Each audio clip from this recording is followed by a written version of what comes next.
ஜெயக்குமார் கொலை வழக்கில் திடுக்கிடும் தகவல் வெளியாகி பரபரப்பை ஏற்படுத்தியுள்ளது. நெல்லை கிழக்கு மாவட்ட காங்கிரஸ் தலைவரான KPK ஜெயக்குமார் கடந்த 4ஆம் தேதி தனது வீட்டின் பின்புற தோட்டத்தில் கை கால்கள் கட்டப்பட்டு உடல் கருகிய நிலையில் மர்மமான முறையில் கொலை செய்யப்பட்டு கிடந்தார்.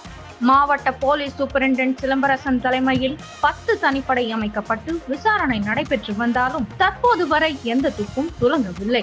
இந்நிலையில் அமைச்சர் KN நேருவின் சகோதரர் ராமஜெயமும் ஜெயக்குமாரும் ஒரே பாணியில் கொல்லப்பட்டிருப்பதால் வழக்கை விசாரித்து வரும் சிறப்பு புலனாய்வு குழுவினருக்கு தற்போது சந்தேகம் ஏற்பட்டுள்ளது. 2012ஆம் ஆண்டு கொலை செய்யப்பட்ட ராமஜெயத்தின் வாயில் துணி வைக்கப்பட்டிருந்ததை போலவே ஜெயக்குமாரின் வாயில் கம்பி பிரஷ் சொருகப்பட்டிருந்தது. ராமஜெயத்தை கொலை செய்து எரிக்க முயன்றனர். ஜெயக்குமாரை எரித்தே விட்டனர். ராமஜெயத்தை போலவே ஜெயக்குமாரின் கை கால்களையும் கட்டி கொலை செய்துள்ளனர். இந்த இரு கொலைகளுக்கும் பல ஒற்றுமைகள் இருப்பதால் ராமஜெயத்தை கொலை செய்த கூலிப்படையினருக்கு ஜெயக்குமார் கொலையிலும் தொடர்பு இருக்கலாம் என்ற சந்தேகம் தற்போது எழுந்துள்ளது. 12 ஆண்டுகள் கடந்தும் கடத்தி கொலை செய்யப்பட்ட ராமஜெயம் கொலை வழக்கில் இன்று வரை துப்பு துலங்கவில்லை. குற்றவாளிகள் யாரும் பிடிபடாத நிலையில் ராமஜெயம் கொலை வழக்கை CBCID விசாரித்து வருகிறது.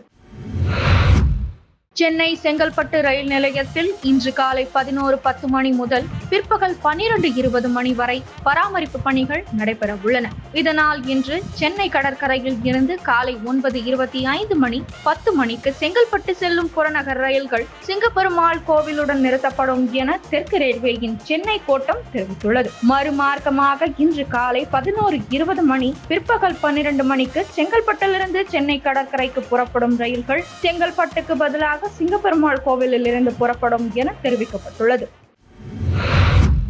சவுக்கு சங்கரின் நேர்காணலை ஒளிபரப்பிய Redpix YouTube channel editor Felix Gerald தாக்கல் செய்த ஜாமீன் மனு நிராகரிக்கப்பட்டது. அநாகரிகமாக விவாதம் செய்த ரெட்பிக்ஸ் யூடியூப் சேனலின் தலைமை நிர்வாகி ஃபெலிக்ஸ் ஜெரால்டை முதல் குற்றவாளியாக சேர்த்திருக்க வேண்டும் என நீதிபதி கருத்து தெரிவித்திருந்த நிலையில் ஃபெலிக்ஸ் ஜெரால்டை திருச்சி மாவட்ட SP வருண்குமார் தலைமையிலான தனிப்படையினர் டெல்லியில் வைத்து நேற்று கைது செய்தனர். இன்ஜினியரிங் இறுதி செமஸ்டர் தேர்வுகளை தள்ளி வைத்து அறிவிப்பு வெளியாகியுள்ளது. தமிழகம் முழுவதும் உள்ள பல கல்லூரிகளில் மின்னணு வாக்குப்பதிவு எந்திரங்கள் வைக்கப்பட்டுள்ளன. வாக்கு எண்ணிக்கை நடைபெறும் ஜூன் 4ஆம் தேதி வரை மின்னணு வாக்குப்பதிவு எந்திரங்கள் அந்த கல்லூரிகளில் இருக்கும். இதனால் சம்பந்தப்பட்ட கல்லூரிகளுக்குள் மாணவர்கள் தேர்வுக்காக வந்து செல்வதற்கு கூட கடுமையான கட்டுப்பாடுகள் விதிக்கப்பட்டிருக்கின்றன. எனவே வருகிற 15ஆம் தேதி முதல் தொடங்க இருந்த அண்ணா பல்கலைக்கழகத்தின் இணைப்பு பெற்ற தன்னாட்சி அதிகாரம் பெறாத இன்ஜினியரிங் கல்லூரிகளின் இறுதி செமஸ்டர் தேர்வுகள் ஒத்திவைக்கப்பட்டு ஜூன் 6ஆம் தேதி முதல் தொடங்க திட்டமிட்டிருப்பதாக அண்ணா பல்கலைக்கழகம் அறிவித்துள்ளது.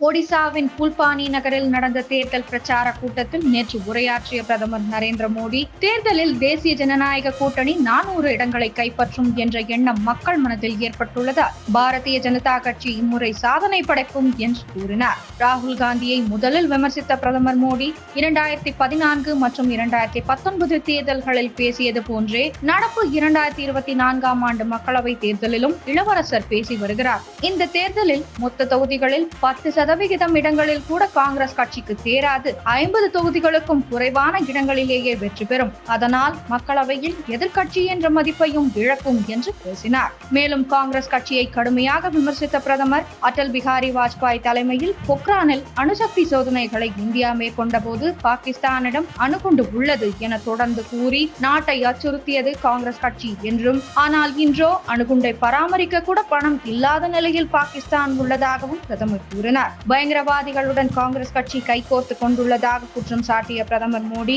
பயங்கரவாதத்தை எதிர்த்தால் தனது வாக்கு வங்கியில் பெரும் இழப்பு ஏற்படும் என்று காங்கிரஸ் நினைப்பதாக சரமாரியாக சாடியுள்ளார். மகாராஷ்டிரா மாநிலம் நந்தூர்பாரில் நடந்த நிகழ்ச்சியில் பேசிய பிரியங்கா காந்தி பிரதமர் மோடி என்ன சொன்னாலும் அது பொய், அவர் எது சொன்னாலும் அது தேர்தலுக்காக மட்டுமே என கூறியுள்ளார். ஊழலுக்காக தனியாக போராடுவதாக கூறும் பிரதமர் மோடி இந்திராவிடம் இருந்து உறுதியையும் துணிச்சலையும் கற்றுக்கொள்ள வேண்டும் என்றும், இந்திராவை தேச விரோதி என்று அழைப்பதால் அவரிடமிருந்து மோடியால் துணிச்சலை கற்றுக்கொள்ள முடியாது எனவும் கூறியுள்ளார். காங்கிரஸ் கட்சியின் அடித்தளம் மகாத்மா காந்தியால் போடப்பட்டது என கூறிய பிரியங்கா பாரதிய ஜனதா கட்சியின் அரசியல் வேறு, மக்கள் கலாச்சாரத்தை பாரதிய ஜனதா கட்சி புரிந்து கொள்ளவில்லை என விமர்சித்தார். நாடாளுமன்ற தேர்தல் 7 கட்டங்களாக நடைபெற்று வரும் நிலையில் வாக்குப்பதிவு புள்ளி விவரங்கள் அளிப்பதில் காலதாமதம் மற்றும் முரண்பாடுகள் ஏற்படுவதால் தேர்தல்களின் சுதந்திரமான மற்றும் நியாயமான தன்மை குறித்து சந்தேகம் எழுவதாக தேர்தல் ஆணையத்தை கடிதம் மூலமாக சாடியிருந்தார் காங்கிரஸ் தலைவர் மல்லிகார்ஜுன கார்கே. கார்கேவின் கருத்துக்கு தனது கடும் கண்டனத்தை தெரிவித்திருந்த தேர்தல் ஆணையம் கார்கேவின் கருத்து உண்மைக்கு முற்றிலும் புறம்பானது என்று கூறியிருந்தது. இந்நிலையில் தேர்தல் ஆணையத்திற்கு மீண்டும் கடிதம் எழுதியுள்ள கார்கே, காங்கிரஸ் கட்சி தேர்தல் ஆணையத்தின் வலிமைக்காக தேர்தல் ஆணையத்தின் பக்கம் நிற்கிறது. ஆனால் தேர்தல் ஆணைய அதிகாரிகள் யார் பக்கம் நிற்கின்றனர் என்று அவர்களே முடிவு செய்து கொள்ளட்டும் என கூறியுள்ளார். டெல்லி மதுபான கொள்கை தொடர்பான பண மோசடி வழக்கில் அமலாக்கத்துறையால் கைது செய்யப்பட்ட டெல்லி முதலமைச்சர் அரவிந்த் கெஜ்ரிவால் சுமார் 50 நாட்கள் திகார் சிறைவாசம் முடிந்து நேற்று முன்தினம் இடைக்கால ஜாமீனில் வெளியே வந்தார். இதைத் தொடர்ந்து நேற்று டெல்லியில் நடைபெற்ற பொதுக்கூட்டத்தில் கலந்து கொண்டு பேசிய கெஜ்ரிவால், பிரதமர் மோடி ஒரே நாடு ஒரே தலைவர் என்ற ஆபத்தான நோக்கத்தை நிறைவேற்றிக் கொண்டிருக்கிறார். எதிர்க்கட்சி தலைவர்கள் அனைவரையும் சிறையில் தள்ளிவிட அவர் விரும்புகிறார். பாஜக ஆட்சி தொடர்ந்தால் இன்னும் சில நாட்களில் மேற்கு வங்க முதல்வர் மம்தா பானர்ஜி, தமிழக முதலமைச்சர் ஸ்டாலின், மராட்டிய முன்னாள் முதலமைச்சர் உத்தவ் தாக்கரே, பீகார் எதிர்க்கட்சி தலைவர் தேஜஸ்வி யாதவ் உள்ளிட்ட அனைவரும் சிறையில் இருப்பார்கள்.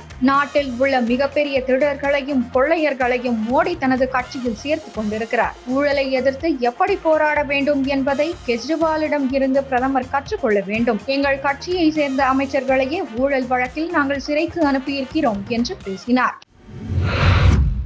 காங்கிரஸ் கட்சியின் தலைவர் மல்லிகார்ஜுன கார்கே வெளியிட்டுள்ள மற்றொரு அறிக்கையில், கடந்த 25 ஆண்டுகளில் காங்கிரஸ் ஆட்சியின் போது நாட்டின் ஜிடிபியில் இந்தியாவின் உற்பத்தி பங்கு அதிகமாகி இருக்கும் எனவும், இதற்கு மாறாக கடந்த 10 ஆண்டுகளில் உற்பத்தியானது 14 விழுக்காடாக சுருங்கிவிட்டது எனும் கூறியுள்ளார். மேலும் அடுத்த 5 ஆண்டுகளில் நாட்டின் ஜிடிபியில் உற்பத்தியை 14 இருந்து 20% உயர்த்தி இந்தியாவை உற்பத்தி மையமாக மாற்றவும், நாட்டின் நலனுக்காகவும் உலகத்தின் நலனுக்காகவும் உற்பத்தியின் மனிதவளமாக இந்தியாவை மாற்ற காங்கிரஸ் உறுதி பூண்டுள்ளதாகவும் தனது அறிக்கையில் கார்கே கூறியுள்ளார். காசாவில் உள்ள ஹமாஸ் அமைப்பினர் 2023 அக்டோபர் 7ஆம் தேதி இஸ்ரேலுக்குள் நுழைந்து தாக்குதல் நடத்தினர். இதில் 1200க்கும் மேற்பட்டோர் கொல்லப்பட்டனர். மேலும் பணைய கைதிகளாக 240 பேரை கடத்தி சென்றனர். இதற்கு பதிலடியாக காசா மீது இஸ்ரேல் போர் தொடுத்தது. 7 மாதங்களை தாண்டி தொடர்ந்து நடைபெற்று வரும் இந்த போரில் காசா தரப்பில் இதுவரை சுமார் 35,000 பேர் பலியாகி உள்ளனர். எனவே போரை நிறுத்த கோரி ஐநா மற்றும் உலக நாடுகள் பலவும் வலியுறுத்தி வருகின்றன. அதேபோல் வெளிநாடுகளில் உள்ள பாலஸ்தீன ஆதரவாளர்கள் இஸ்ரேலுக்கு எதிர்ப்பு தெரிவித்து போராட்டம் நடத்தி வருகின்றனர். இதற்கிடையே போரை நிறுத்துவது குறித்த பேச்சுவார்த்தையில் ஈடுபட இஸ்ரேலுக்கு அமெரிக்கா அழைப்பு விடுத்திருந்தது. ஆனால் இஸ்ரேல் பிரதமர் பெஞ்சமின் நெத்தன்யாஹூ அதனை நிராகரித்த நிலையில் ஹமாஸ் அமைப்பினர் இஸ்ரேல் மீது தாக்குதல் நடத்தினர். இதில் 4 ராணுவ வீரர்கள் பலியாகினர். ஆயுத உதவி நிறுத்தப்படும் என இஸ்ரேலை அமெரிக்கா எச்சரித்ததையும் பொருட்படுத்தாமல் தனது படைகளை ரபா நகருக்குள் அனுப்பி தாக்குதலை இஸ்ரேல் தீவிரப்படுத்தியது.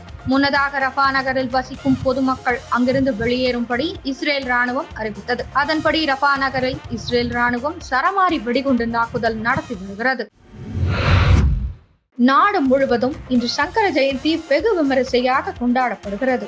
பரமாத்மா எனப்படும் இறைவனும் ஜீவாத்மா எனப்படும் ஜீவராசிகள் அனைத்தும் ஒன்றுதான் என்று சொல்லும் அத்வைத்த சித்தாந்தத்தை பாரதம் முழுவதும் பரப்பினார் ஆதிசங்கரர். அந்த சிந்தனையை வளர்க்க சங்கர மடங்களை நிறுவினார். சிவன், பார்வதி, விஷ்ணு உள்ளிட்ட பல தெய்வங்கள் மீது நற்பலன்கள் தரும் ஆயிரக்கணக்கான பாடல்களை இயற்றினார். வேதங்கள், பகவத்கீதை மற்றும் பிரம்மசூத்திரர்களுக்கு உரையும் எழுதியுள்ளார். தத்துவம் மற்றும் சனாதன தர்மம் குறித்த பல விவாதங்களில் பங்கேற்று சனாதன தர்மத்தை நிலைக்க செய்த ஆதிசங்கரர் அவதரித்த தினம் இன்று. சங்கர ஜெயந்தி கொண்டாட்டங்களின் வரிசையில் பூஜைகள், வேத பாராயணங்கள், ஹோமங்கள், உபன்யாசங்கள், கர்நாடக சங்கீத இசை நிகழ்ச்சிகள் என சங்கர மடத்தை தழுவி செயல்படும் ஆலயங்கள், மடங்கள் மற்றும் மண்டபங்களில் கடந்த 4 நாட்களாக களை கட்ட தொடங்கிய கொண்டாட்டங்கள் சங்கர ஜெயந்தியான இன்றுடன் நிறைவு பெறும். இன்று மாலை நடைபெறவுள்ள IPL போட்டியில் 3:30 மணிக்கு சென்னை சூப்பர் கிங்ஸ் மற்றும் ராஜஸ்தான் ராயல்ஸ் நேருக்கு நேர் மோதுகின்றன. 7:30 மணிக்கு நடைபெறும் ஆட்டத்தில் RCB மற்றும் டெல்லி அணிகள் களம் காண்கின்றன. சண்டே என்டர்டெயின்மெண்ட்டுக்கு பஞ்சமே இருக்காது. பல முக்கிய செய்திகளுடன் நாளை காலை 8 மணிக்கு உங்களை மீண்டும் சந்திக்கிறேன். அதுவரை அவசிய செய்திகளின் great weekend wishes. This is செய்தி வாசிப்பாளர் ஜனனி signing off.